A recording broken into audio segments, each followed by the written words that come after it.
ఇప్పుడే నేను స్త్రీ శక్తి ఇచ్చాను.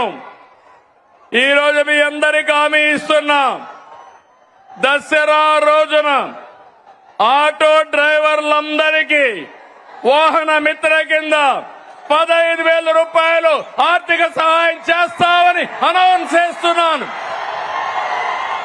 హ్యాపీనా? సంతోషమా అని అడుగుతున్నా.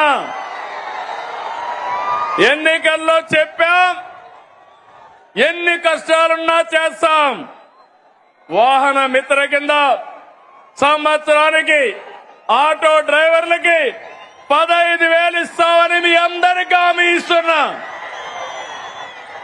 ఇది మంచి కార్యక్రమం అనుకుంటే గట్టిగా చప్పట్లు కూడా చెప్పండి, మంచి కార్యక్రమం అని. ఇది ప్రభుత్వానికి పేదవాళ్లపై నుండే ప్రేమని మరొక్కసారి మీ అందరికీ తెలియజేస్తున్నా.